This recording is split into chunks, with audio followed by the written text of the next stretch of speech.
नमस्कार। आमर आलोचना चली दाना पानी उपन्यास रे मनोविज्ञानर प्रयोग बा मनस्तात्विकता। तो आमे जेतिकी पर्यंत आलोचना करिथिले मुख्य चरित्र बलिदत्त एवं सरोजिनी एई मानकर मानसिकता प्रत्येक आचरण उच्चारण जीवन शैलीर प्रेरणा ताकू खोजी बाहर करुथिले एवं आमे देखुथिले जे मुख्यतः सिगमंड फ्रॉयडंकर मनोविज्ञान संपर्कित सिद्धांत एई उभय चरित्रंक जीवन रे किपरि भावरे मेल खाउची। तेणु दाना पानी रे फ्रॉयडीय चेतनार प्रथम पर्व बलिदत्तर प्रथम प्रमोशन काल पर्यंत परिव्याप्त। एहाकु प्रवृत्ति बा इंस्टिंक्ट बा बेसिक इंस्टिंक्ट ओ जौन चेतनार प्रस्तुति पर्व बोली धरि निया जाई पारे। एही पर्व रे अवचेतन मनरे सरोजिनी निसंग होई पडुथिले हैं बलिदत्त को उपेक्षा करि पारि नहीं। स्वामी सहित तार संपर्क एक सरू सूतारे बंधा होइथिला। प्रथम स्थान बदली रे लेखक सरोजिनी जीवन रे ओ तार अवचेतन रे जेउ घुड़ी डोर कॉलेज छात्र और महापात्रंक निकटरे कटिबार दीर्घश्वास देखाई छंती प्रकृतरे ताहा बलिदत्त सह सरोजिनीर पारिवारिक सांस्कृतिक और परंपरागत संपर्कशीलता छिंडी जिबार आद्य आभास बोली कुहा जाई पारिबो। नुआ स्थान रे रणजीत बाबू और मिस्टर शंकर सौजन्यरु सरोजिनीर बलिदत्त सह संपर्कहीनता धीरे धीरे अधिक स्पष्ट हेबाकू आरंभ करिछि। एकदा विख्यात पाश्चात्यर कथाशिल्पी मोपासा कहिथिले the realist if he is an artist will seek to give us not a banal photographic representation of life but a vision of it that is fuller, more vivid and more compellingly truthful than even reality itself। এই जो प्रसंग novelist on the novel ग्रंथरे Miriam Allott एई कथा उपस्थापन करिसंती मोपासांकर संपर्क रे। तेबे शिल्पीर एही दृष्टिकोणर रूपायन पद्धति रे से केवल द्रष्टा बा ऑब्जर्वर न होई स्रष्टा बा क्रिएटर होई जाए। गोपीनाथ महांती फ्रॉयडीय चेतना प्रकाशर द्वितीय पर्याय रे अवचेतन मनर नाटकीय कौशल माध्यम रे उपस्थापन करी जड़े प्रकृत स्रष्टार परिचय देइछंती। एही पर्व रे सरोजिनीर जीवन परिधि भितरकू दुईटी चरित्र इच्छाकृत भाव रे पसी आसीछंती। से दुहे हेले रणजीत बाबू और मिस्टर शर्मा। उभय सौंदर्य प्रिय और नारी को प्रवृत्ति मार्ग रे आपणार करिबाकू चाहंती। सरोजिनीर अवचेतन मनरे प्रथमे तरंग सृष्टि करी रणजीत बाबू परे मिस्टर शर्मांकर उपस्थिति रे निष्प्रभ होई जांती। कंपानीर बड़ हाकिम युवक भद्र सहृदय मिस्टर शर्मा सरोजिनी को निज परिधि रे काबू करी नियंती। नुआ परिवेश रे केवल सरोजिनी और बलिदत्तर पदवी बढ़ी नहीं, सेमानंकर स्थिति रे बा अस्तित्व रे मध्य परिवर्तन घटी। ଏହି ପରିବେଶରେ ସରୋଜିନୀର ମାନସିକ ରାଜ୍ୟରେ ପ୍ରଚଣ୍ଡ ଆନ୍ଦୋଳନ ସୃଷ୍ଟି ହୋଇଛି। ପୁରୁଣା ସ୍ଥାନର ହାଇଁପାଇଁ ଓ ଲୋଚାକୋଚା ବ୍ୟକ୍ତିତ୍ୱ ଏଠାରେ ଉପଯୁକ୍ତ ପରିବେଶରେ ଚିହିଁକି ଉଠିଛି। କଲେଜ ଛାତ୍ରକୁ ଦେଖି ମୁଗ୍ଧା, ମହାପାତ୍ରଙ୍କ ହସର ପ୍ରତିଧ୍ୱନିରେ ଶିହରିତ। ସରୋଜିନୀର ହସ ନୂଆ ପରିବେଶରେ କାୟା ବିସ୍ତାର କରି ବିକାଶ ଲାଭ କରେ। ସେଦିନ ମହାପାତ୍ରେ ଚାହିଁ ରହିଥିଲେ ତାର ଖୋଲା ବାହାକୁ, ମାନେ ଖୋଲା ବାହାକୁ କହିଲେ ହାତ ବାହୁକୁ। ତାର ଦେହଜ ବର୍ଣ୍ଣନା ଦେବାକୁ ଯାଇ ଲେଖକ ଔପନ୍ୟାସିକ ଗୋପୀନାଥ ମହାନ୍ତି ଏମିତି ବର୍ଣ୍ଣନା କରିଛନ୍ତି।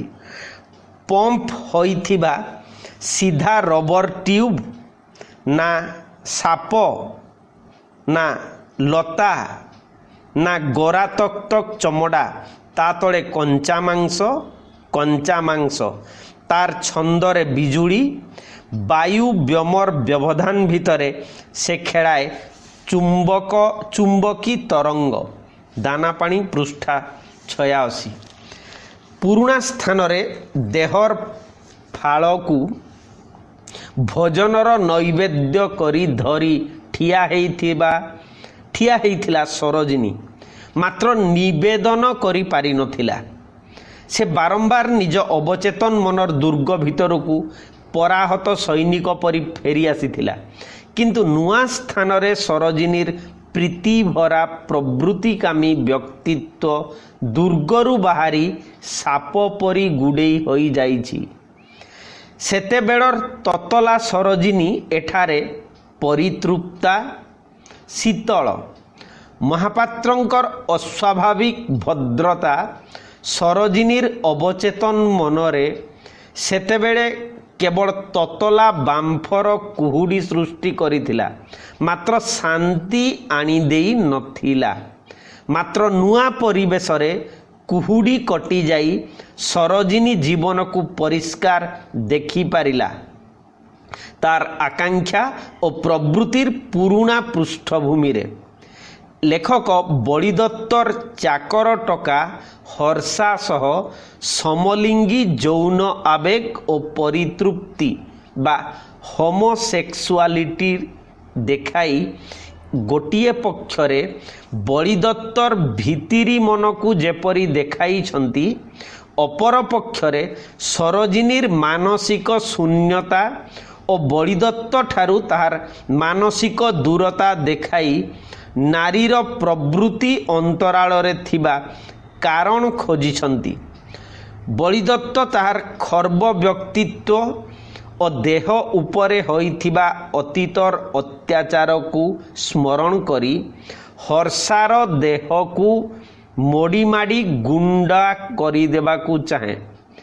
ଟୋକା ହର୍ଷାର ମୋଡ଼ା ଖାଇ ବଳିଦତ୍ତର ଉଷତ ମନ ଉଦାରତାରେ 2 ଅଣା ଦାନ କରି ଗୋଟାଏ ରେକର୍ଡ ସୃଷ୍ଟି କରିପାରିଛି।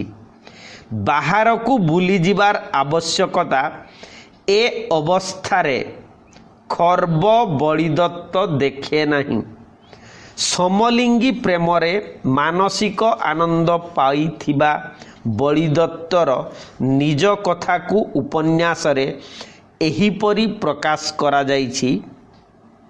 ଅଜାଣତରେ ଦେହରେ ଆସୁଛି ଉଷୁମ, ମନ ଉଷତ, ନୂଆ ଆମଦାନୀ ବଏ ଟକା ସାଙ୍ଗେ 1 ମିନିଟ ମନରେ ଆଣିଛି ପ୍ରବଳ ଉତ୍ସାହ।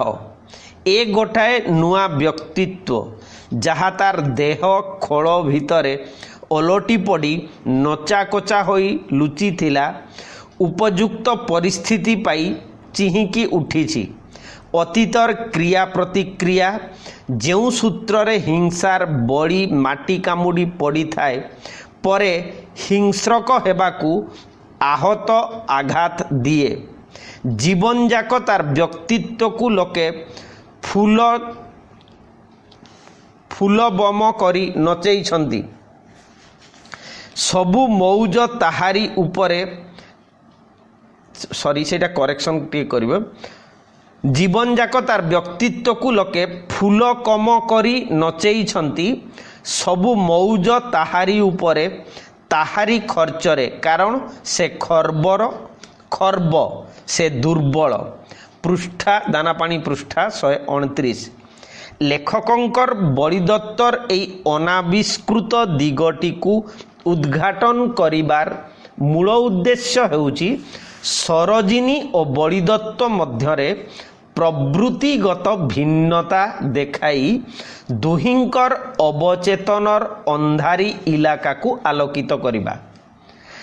ନିଜକୁ ବହୁଦିନ ଧରି ସଜେଇ ସଜେଇ ଅନବରତ ଅପେକ୍ଷାରେ ଉଦାସ ମନରେ ଚାହିଁ ରହିଥିବା ଓ କେବେ ନିଦ ଭୋଳରେ ଅଥବା ଅନ୍ୟ କେବେ ଚିଆଁ ସମାଧିରେ ଦୂର ଲହଡ଼ିର ଛଳ ଛଳ ଜୀବନକୁ ଆବେଗ ଭରା ପ୍ରବଣତାରେ ଅପେକ୍ଷା କରିଥିବା ସରୋଜିନୀର ମଲାମନ ହଠାତ୍ କଅଣି ଉଠିଲା ସେହିଦିନ ସନ୍ଧ୍ୟାରେ, ଯେଉଁଦିନ ହସ ହସ ମୁହଁରେ ରୋମାଣ୍ଟିକ୍ ସୌନ୍ଦର୍ଯ୍ୟ ପ୍ରିୟ ରଣଜିତ ବାବୁ ବଳିଦତ୍ତ ସହ ପଶି ଆସିଲେ ସେମାନଙ୍କର କ୍ୱାର୍ଟର୍ସକୁ ଓ ଖାଲି ଜାଗାରେ ଫୁଲ ଫୁଟେଇବାର ନୂଆ ପରିକଳ୍ପନା ଦେଇଗଲେ। ରଣଜିତ ବାବୁଙ୍କର ରୂପ, ବକ୍ତବ୍ୟ ଓ ଚିନ୍ତାରେ ବିମୋହିତା ସରୋଜିନୀ ବସନ୍ତର ପ୍ରଥମ ମଳୟ ସ୍ପର୍ଶ ଯେପରି ପାଇଲା, ଏବେ ତା ମନ ଗହୀରର ଅଥଳ ସମୁଦ୍ରରେ ଢେଉ ଖେଳୁଥିଲା। ମନମରା ସଞ୍ଜରେ ସରୋଜିନୀ ଅତୀତ, ବର୍ତ୍ତମାନ ଓ ଭବିଷ୍ୟତକୁ ଏହିପରି ତଉଲୁଥିଲା ନିଜର ଅବଚେତନରେ ଶିକାରୀ ରଣଜିତ ବାବୁର ଅଦୂର ଉପସ୍ଥିତିରେ। ବିବାହ ସତେକି ବେଙ୍ଗ ଓ ମୂଷା ଛନ୍ଦାଛନ୍ଦି। ମଣିଷ ପ୍ରାଣବନ୍ତ, ମଣିଷ ସୁନ୍ଦର, କିନ୍ତୁ ଆଜି ପରି ଏତେ ଜୋରରେ, ଏତେ ତୀକ୍ଷ୍ଣ ଭାବେ ସେ କେବେ ଭାବିଛି କି? ଭାବିବାକୁ ଭଲ ଲାଗେ, ଯଦିଚ ଭାବିଲେ ଦେହଟା କାଠ ହୋଇ ଆସେ, ଯେମିତିକି ସେ ପ୍ରତିମାଟିଏ ବାହାରେ। କିଏ ଥାନ୍ତା ମନ ମାଫିକ ତାକୁ ଖାଲି ବନେଇ ନେଇ ଯାଆନ୍ତା। ଗତାନୁଗତିକ ଚିହ୍ନା ବାଟରେ ନୁହେଁ, ଅବାଟରେ ଅମଡ଼ା ମାଡ଼ି, ଯେଉଁ ଅବାଟରେ ପରିଚୟ ପାଏ ଗହନ ମନ, ଭାବିଲେ ସ୍ୱପ୍ନ ଆସେ ହାତ ପାଆନ୍ତିକୁ। ପୃଷ୍ଠା 148 ଦାନାପାଣିର ପୃଷ୍ଠା 148। ଏହି ଭାବନାରେ ସରୋଜିନୀର ଅବଚେତନ ମନରେ କେବଳ ଶିହରଣ ସୃଷ୍ଟି ହୋଇନଥିଲା, ବରଂ ତାର ବ୍ୟକ୍ତିତ୍ୱ ପାଇଥିଲା ଅନାଗତ ପୁନର୍ଜନ୍ମ। ତେଣୁ ରଣଜିତ ବାବୁଙ୍କୁ ହୁକ କରି, ମାନେ ସିଡ଼ି କରି, ଆଶ୍ରା କରି ମାଛ ଧରିବାର ବଳିଦତ୍ତୀୟ କୌଶଳରେ ସେ ଆନନ୍ଦିତ ହୋଇଥିଲା। ଆଉ ଥପ ହେବ କିଏ, ତମେ ନା ମୁଁ? ମାନେ ଶିକାର କରିବା ପାଇଁ, ବଳିଦତ୍ତର ପ୍ରମୋଶନ ପାଇଁ କିଏ ଥପ ହେବ? ଦାନାପାଣି ପୃଷ୍ଠା 148ରେ ଏହି କଥା ପଚାରିଥିଲା ସରୋଜିନୀ ବଳିଦତ୍ତକୁ। ସୂର୍ଯ୍ୟାସ୍ତ ସମୟରେ ସରୋଜିନୀର ନଗ୍ନ ଅବଚେତନକୁ ଦେଖାଇ ଗୋପୀନାଥ ମହାନ୍ତି ଫ୍ରଏଡୀୟ ନାରୀଟିର ବ୍ୟବଚ୍ଛେଦ କରିଛନ୍ତି। ସାମାଜିକ ଭଦ୍ରତାର ଅନ୍ତରାଳରେ ଯେଉଁ ନଗ୍ନ ପ୍ରବୃତ୍ତି ପୋଷିତ ମନଟି ରହିଛି, ତାହାକୁ ଲେଖକ ବଣଜନ୍ତୁର ପରିକଳ୍ପନା ମାଧ୍ୟମରେ ବ୍ୟକ୍ତ କରନ୍ତି। ସାମାଜିକ ସଚେତନ ମନ ବଳିଦତ୍ତର ସ୍ତ୍ରୀ ଓ ଅନ୍ତପୁର ବାସିନୀ ବୋଲି ଠେଙ୍ଗା ଉଞ୍ଚେଇ ଆକଟ କରି ସମ୍ମାନ କଥା କହୁଥିବା ବେଳେ, ଫ୍ରଏଡୀୟ ଅବଚେତନ ମନରେ ଖେଳେ ଅସଂଖ୍ୟ ତରଙ୍ଗ। ଏଇ ମନରେ ସରୋଜିନୀ ସ୍ୱଚ୍ଛନ୍ଦରେ ଲହଡ଼ି ଭାଙ୍ଗିପାରେ। ଏହାର ବର୍ଣ୍ଣନା ଦେବାକୁ ଯାଇ ଔପନ୍ୟାସିକ କହନ୍ତି, ଯାହା ଘେନି ନାରୀ ସ୍ରଷ୍ଟାପଣରେ ରାଣୀ, ଲତା ସ୍ରଷ୍ଟାପଣରେ ସୁଶ୍ରୀ, ମାନବର ଅନ୍ତର ନିତ୍ୟକାଳରୁ ପ୍ରକୃତିର ଆଶ୍ରିତ, ନ୍ୟାୟ ନିକିତି ଭଲ ମନ୍ଦ ବିଚାରର ଅଗୋଚରରେ। ଅବୟବରେ ଏହାର ପ୍ରତିଫଳନ ଦେଖାଇ ଗୋପୀନାଥ ମହାନ୍ତି କହନ୍ତି, ପୁଣି ହେଉ ହେଉ ରଙ୍ଗା ହୋଇ ଉଠିଛି ମୁହଁ, ଅଲରା ହୋଇ ଫିଟି ପଡ଼ିଛି ବାଳ, କପାଳରେ ଝାଳ ଟୋପା ଟୋପା, ଝରକା ପାଖେ ସୂର୍ଯ୍ୟାସ୍ତରେ ଭାସି ଉଠି ଦୂରକୁ ଚାହୁଁ ଚାହୁଁ ନାକପୁଡ଼ା ଫୁଲି ଫୁଲି ଉଠୁଛି। ସତେ ଅବା ବୁଦା ଉହାଡ଼ରେ ଛପି ରହି ଆଗନ୍ତୁକର ପାଦ ଶବ୍ଦ ଶୁଣି କନକନ ବଣଜନ୍ତୁ। ପୃଷ୍ଠା 144। ଏଇ ବଣଜନ୍ତୁକୁ ସଙ୍ଗୀତ ଭିତରେ କାଠ ଢାବଲ ମରାମରି କଲାପରି ବେସୁରା ଶୁଭୁଛି ବଳିଦତ୍ତର କଥା। ମଣିଷର ପ୍ରଥମ ବୃତ୍ତି ଶିକାରର ପାଲରେ ସେ ପଡ଼ିଯାଇଛି।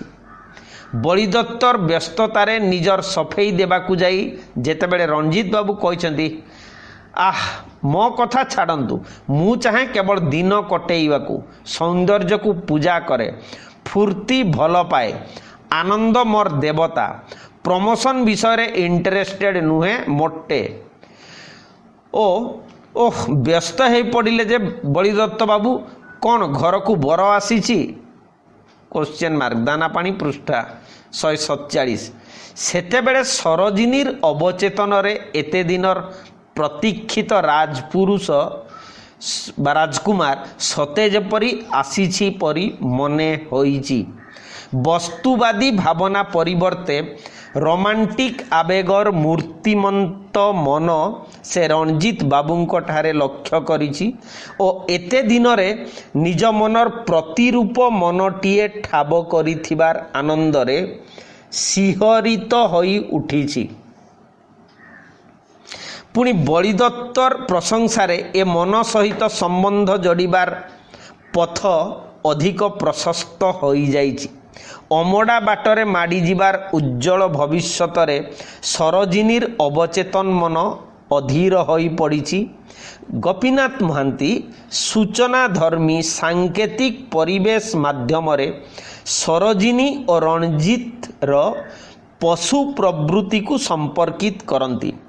ପ୍ରଥମ ପରିଚୟ ସୂର୍ଯ୍ୟାସ୍ତ ସମୟ ଦେଖାଇ ଗୋପୀନାଥ ମହାନ୍ତି ଶନିବାର ଅମାବାସ୍ୟା ରାତିରେ ସରୋଜିନୀକୁ ରଞ୍ଜିତ ବାବୁଙ୍କ ଘରକୁ ପ୍ରଥମ ଥର ନେଇଯାଆନ୍ତି। ଫ୍ରଏଡୀୟ ଚିନ୍ତାଧାରାର ବିକାଶର ଦ୍ୱିତୀୟ ପର୍ବରେ ସରୋଜିନୀର ମଫସଲି ଢଙ୍ଗ ବଦଳି ଯାଇ ଆଧୁନିକା ନାରୀ ବା ସୋସାଇଟି ଲେଡି ଏଡଭାନ୍ସ ମଡର୍ଣ୍ଣ ଭାବରେ ପରିପ୍ରକାଶ ଘଟେ। ପଲ୍ଲୀରେ ବଢ଼ିଥିବା ସରୋଜିନୀର ସ୍ୱାଭାବିକ ଲଜ୍ଜା, ଭୟ, ପାରିବାରିକ ଶୃଙ୍ଖଳା ଓ ସଂସ୍କୃତି ସଚେତନତା ଅପସରି ଯାଇ ଆଧୁନିକ ସମାଜ ପରିବେଶ ଓ ସମୟର ସ୍ପର୍ଶରେ ମୁକ୍ତ ପ୍ରବୃତ୍ତିର ପାଶବିକ ଆକାଂକ୍ଷାର ସ୍ୱରୂପ ଉନ୍ମୋଚିତ ହୁଏ। ଗୋପୀନାଥ ମହାନ୍ତି ସରୋଜିନୀ ପାଇଁ ଯେଉଁ ବଳୟ ଦ୍ୱିତୀୟ ପର୍ବରେ ସୃଷ୍ଟି କରିଛନ୍ତି, ସେଥିରେ ବଳିଦତ୍ତ ଅଚିହ୍ନା ଓ ଅପାଂକ୍ତେୟ, ତାର ଆବଶ୍ୟକତା ନାହିଁ।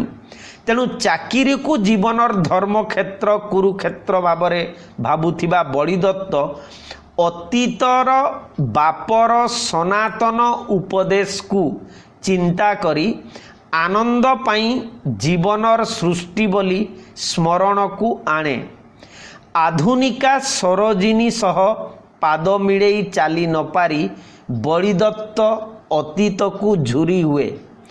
ଅତୀତର ଅଭାବଗ୍ରସ୍ତ ଜୀବନରେ ଯେଉଁ ଆନନ୍ଦ ଓ ପ୍ରାକୃତିକତା ଥିଲା, ତାହା ଉଭେଇ ଯାଇ ବର୍ତ୍ତମାନର ଆର୍ଥିକ ସ୍ୱଚ୍ଛଳତାରେ ଓ ଜୀବନ ଯୁଦ୍ଧରେ ବଡ଼ ହେବାର ଭାଲୁ ଶୋଷାରେ କେବଳ ବେଦନାବୋଧ ଓ ନିସଙ୍ଗତା ଥିବାର ବଳିଦତ୍ତ ଲକ୍ଷ୍ୟ କରେ।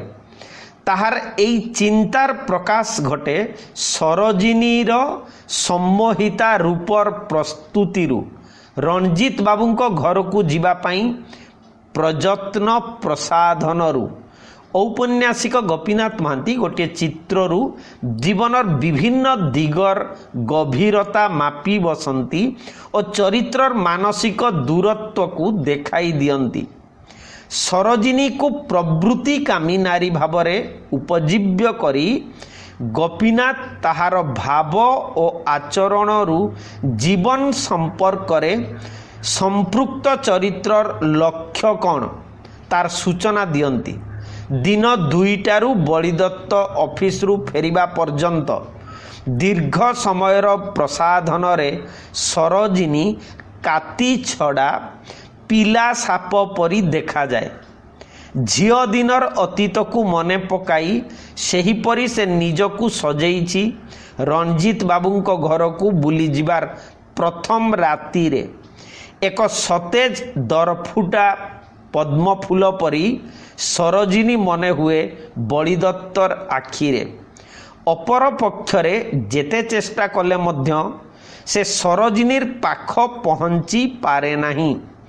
औपन्यासिक दुई जीवनर जो दुईटी भिन्न परिधि सृष्टि करिसंती तार स्पष्ट सूचना बलिदत्तर चेतनारे देखाई दियंती। सेथिपाई अतीतर दारिद्र्य और निज दरिद्र घरर घरकरणा सहस्र छिंडा लेंकुड़ी भितरे झटकी उठुथिबा मूर्तिमंत आनंदर व्यक्तित्व बलिदत्तर मने पड़े। सेतेबेलर वृत्ति पाई अवलंबन करिथिबा चाकिरी आजि किपरि जीवन को ग्रास करिछि ताहा ही बलिदत्तर चेतनारे निसंगता आनी दिए। रणजीत बाबूंकर घरर आभिजात्य सौंदर्य और उत्फुल्लतारे सरोजिनी विमोहिता। बगीचा और घर को सरोजिनीर प्रशंसा अंतराल रे तार रोमांटिक मनर प्रकाश घटे। रणजीत बाबूंको आचरण और बेश पोशाकर अपरूप ठाणी रे मुग्धा सरोजिनी बलिदत्तर न्यूनता को निभृत मनरे एठारे मापी बसे। सबुज परी मिली गोलाप परी नीली और बिंदुर अर्धनग्न रूपचित्र माध्यम गोपीनाथ महांती केवल आधुनिक नग्न सभ्यता क्लिष्ट मनीषर उलंग मनर चित्र देई नाहंती बरं नारीर फ्रयडीय मनर अनुसंधान करिसंती। सरोजिनी एमानंक संस्पर्श रे आसी भावे दुनियाटा खाली छातीर खेल। जे भावे जे पारे से भोग करे जीवनर स्वाद पाए, जे न पारे से परकू कटा संपा करे। दाना पानी पृष्ठा 165। अवचेतन मनर अंत संग्राप द्वारा गोपीनाथ चरित्र आखिरे दुनिया को देखाई दियंती। लेखकंकर अंतर्भेदी दृष्टि केवल क्रिया पछरे कारण अनुसंधान न करी चरित्र मानंकर भावराज्य रे सृष्टि हेउथिबार झंकार बा प्रतिक्रिया को मध्य देखाई दियंती। गोपीनाथ महांतींकर तीक्ष्ण आखि एक्सरे भली अंतर्भेदी एवं बिराड़ी आखि भली सेई आखि अंधार भितरे भी छोटिया मूसा खोजी पारे सहजरे। मनीषर अंधार मन भितरे थिबा छलनार असंख्य मूसा को से बेस भलो भावरे देखि पारिछंती एवं धरी आनी बाहारे क्षतविक्षत करी पकाई देइछंती। कुमुद रंजन पाणिग्राही झंकार रे दाना पानीर आलोचना प्रसंग रे एई कथा उल्लेख करिछंती। सेथिपाई बलिदत्तंकर सेथिपाई गोपीनाथंकर बलिदत्त काम्यूंकर आल्बर्ट काम्यूंकर चरित्र परी मनीषर स्नायु तले सोराबिस चेतनारे दाहंकरी सिफिलस विचार रे साइकोसिस लक्ष्य करि पारे। से मनीष पाई मूल प्रश्न पचारि पारे निजे निजकू मनीष कौन चाहे, सुख कौन, जीवन कौन, काहींकी ए सबू मात्र बाहरे एहार प्रतिध्वनि नाही। चाकिरी रे प्रतिष्ठा और सामाजिक स्थिति रे निश्चितता जेतिकी जेतिकी आसुची बलिदत्त मनर अभ्यंतररू सरोजिनी सेतिकी सेतिकी अलगा हेई जाउची बा दूर को चली जाउची। ए अवस्थारे ता मनरे मनीषर स्वाधीनता अमेंटा प्रश्न होई देखा दिए। आजिर विंश शताब्दीर प्रगतिकामी दुनिया रे उपाय होई उठे उद्देश्य। मनीष केवल पेशी होई जाए स्वाधीनता न पाई, तेणु दुनिया को बलिदत्त निसंग निर्जन बेड़ारे नरक दृष्टि रे देखे। सरोजिनी घरे नथिबार द्विधाग्रस्त भावनारे अतिष्ठ होई पड़े बलिदत्त। सभ्यतार विषक्रिया रे आउटी पाउटी हेउची बलिदत्त ऑफिस रे खरा बेले चाहा जलखिया और सिगारेट खाइबार अवशेष रे सरोजिनी बदलू बोली चाहूथिबा निरीह बलिदत्त अत्याधुनिका सरोजिनी सहित ताल रखी पारे नाही। तेणु खबर कागजरे स्थल युद्ध बाहिनीर सेनापति जेनेराल डडसन कर पत्नी को आकाश युद्ध बाहिनीर सेनापति एयर कमांडर कैजलिंग हरण करि नेबा और जेनेराल डडसन स्त्री को छाड़पत्र देवार अधिकार पाइबार खबर रे ऑफिस रे दिन 2:15 रे मध्य बलिदत्त सरोजिनी को मने मने खोजे। सरोजिनी बलिदत्तर आधिपत्य को छाड़पत्र देई नहीं तो एहीपरि प्रश्न ता मनरे सृष्टि हुए। गोपीनाथ प्रत्येक घटनार अवतारणा पछरे निजर उद्देश्य को अधिक स्पष्ट करिबार चिंता करती। बलिदत्तर चेतना दग्ध प्रश्न को उपहास और अधिक शाणित करी सरोजिनी अपर पक्षरे दिन 3:30 डायरी रे पार्टी और एंगेजमेंटर तालिका देखे। एही तालिका को सरोजिनी अवचेतन रे गोपीनाथ स्पष्ट कर दे कहिसंती, जहाँ मोटामोटी भाविले निशब्द बोली लागे से निशब्दता उपरे कान डेरी देले केते प्रकार शब्दर अस्तित्व जना जाए। दानापाणी पृष्ठा 174। निशब्द भितरु शब्दर अस्तित्व देखिपारिबा गोपीनाथ महांतींकर से बिलेई आखि द्वारा ही संभव।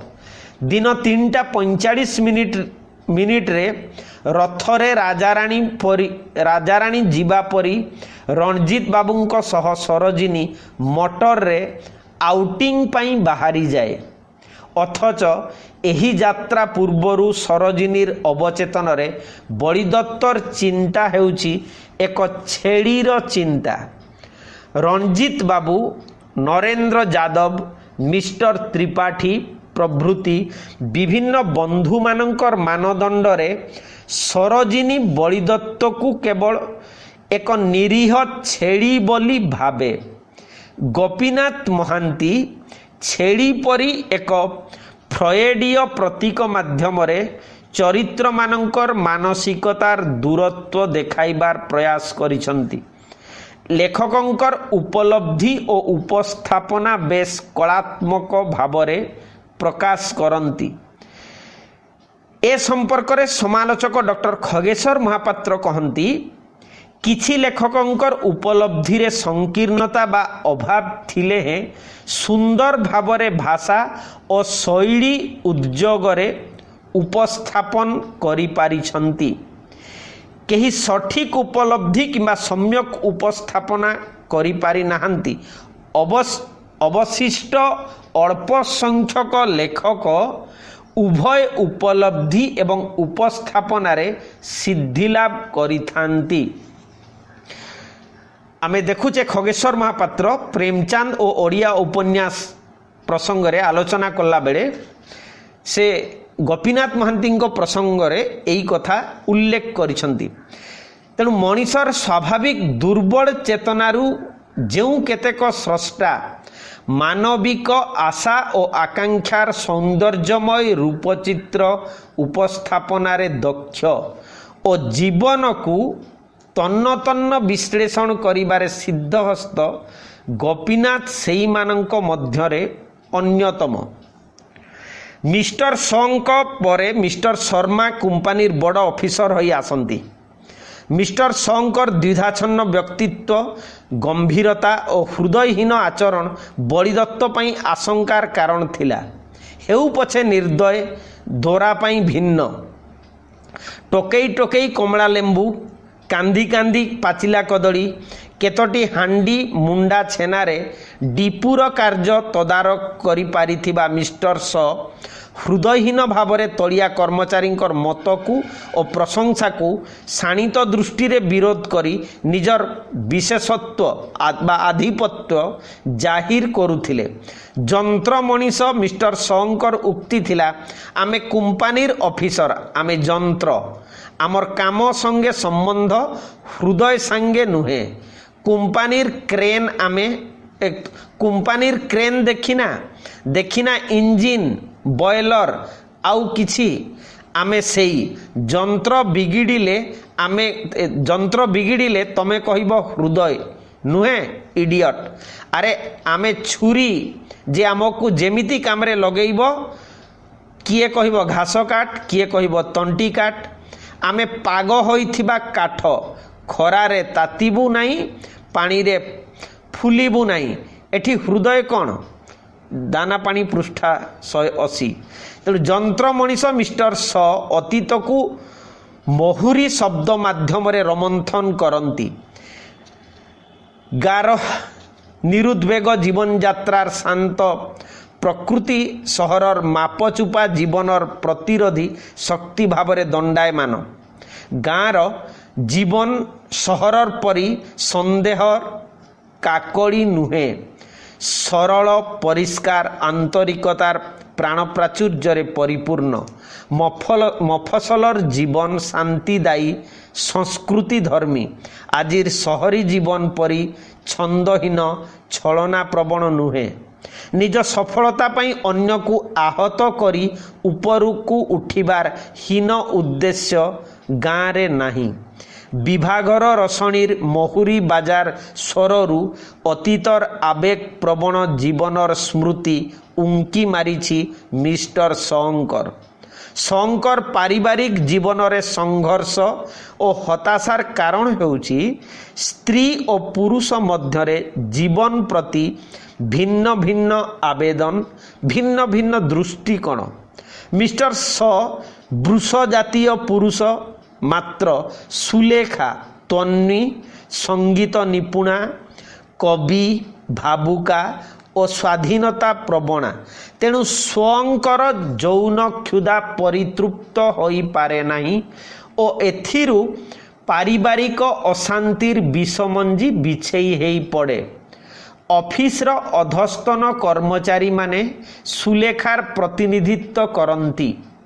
सेमानंकु निजर निष्पेषित यौन क्षुधार अतृप्ति रे चपेई रखिबाकू चाहती। आत्मविश्वास निज भितरे न पाई जगत को भ्रुकुटी देखाई निज उपरे प्रतिशोध नियंती।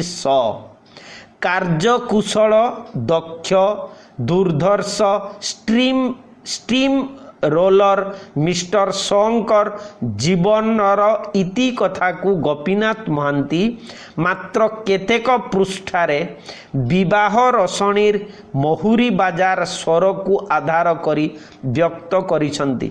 एथिपाई औपन्यासिक ऐतिहासिक समयर धारा परिवर्ते मूल्यबोध जनित समय उपरे गुरुत्व देई चरित्रर मानसिक संकट देखाई छंती।